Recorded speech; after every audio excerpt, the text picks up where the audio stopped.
regarding this language, because we know that in Khasi Hills there are a lot of Garo people are residing and all, and in Garo Hills there are a lot of Khasi people are residing along with other communities. So how whether it is putting this Khasi or Garo languages, whether it will create any problem for these people residing? Uh, the order will be that it will be uh, in the Khasi Hills region, in the districts in Khasi Hills.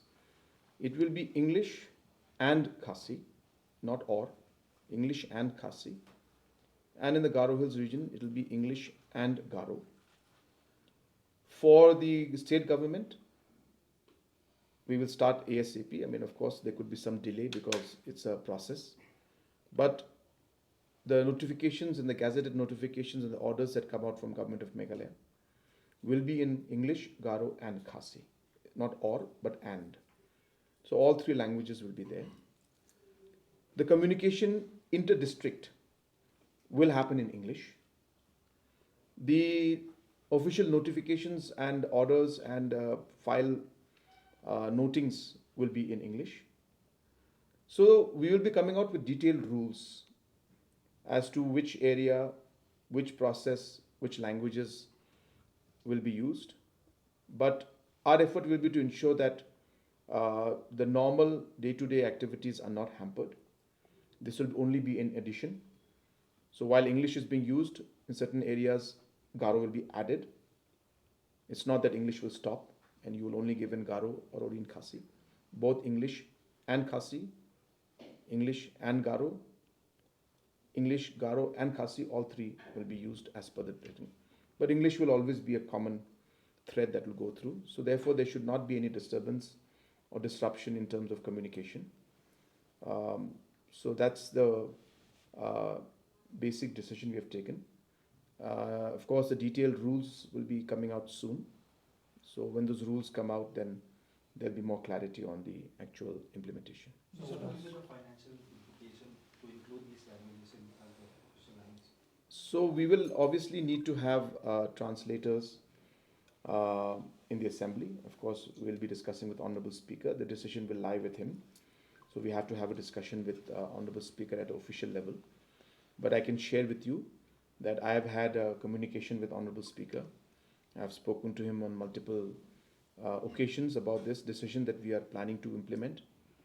And Honorable Speaker has expressed happiness and in fact sharing and communicating with me that he desired that in the new assembly, when we have the first session there should be a system in place where it would be truly historic when we inaugurate it and our representatives are able to speak in their mother tongue.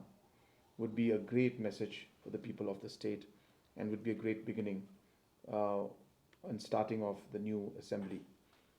So there will be some manpower requirements though in those areas. And of course in the district level also and at the same time at the secretariat level, we will require certain manpower. I expect that there will be some minor expenditures, nothing major. But looking at the larger impact and the larger emotional connect and how this is important for our people and especially for future generations, I think the financial impact is not a big consideration. This is something that we must do and we have taken that decision to go ahead with this. Since we have two mother tongues, not one mother tongue, don't you think this may lead to confusion, disunity and regionalism, more regionalism? There are always plus and there are always minuses on every decision that one takes. I see that there is more plus to it, especially when we look at all the decisions that the government is taking. You'll have to, I always say this, when you look at any decision, you have to see it in the larger context of the ecosystem and the other decisions we take.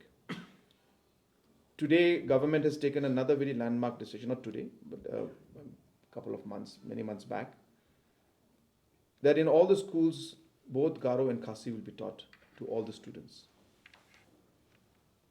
And this is being done precisely because we want to promote. So if you just look at this decision as a single decision, one could think in the line that you are thinking. which of course is not the correct thought process. But if you look at the decision that we have taken that both Garo and Khasi should be promoted and all children should learn, and then we now make both official languages, and also we include the aspect of having the proficiency of local language in the DSC and other examinations. If you look at all of these decisions put together, the larger purpose of what we're trying to do is to ensure that we promote our languages, we ensure that it is used more, we ensure that our children and youngsters and youth learn the languages of different tribes and different regions, so that all can become competent or at least be able to communicate in basic languages of Garo and Khasi. So one angle would be the way you see it, but as I said, if I see from the larger context, this is maybe one of the most important decisions and a very, very critical decision for the people of our state. So how long we have to wait for the 8th scheduled recognition? That will be dependent on Government of India and on the Prime Minister and Home Minister. It's not something that I'm in any position to be able to give a date, because the decision lies with the Government of India and the Parliament, and therefore we'll have to push in the Parliament. We'll have to make sure that we take this issue up, raise our concerns and this issue in the Parliament. All of this will have to be looked into, so we hope that we'll be able to carry forward and take this work, and hopefully one day we'll be able to include both Khasi and Garo language in the 8th schedule.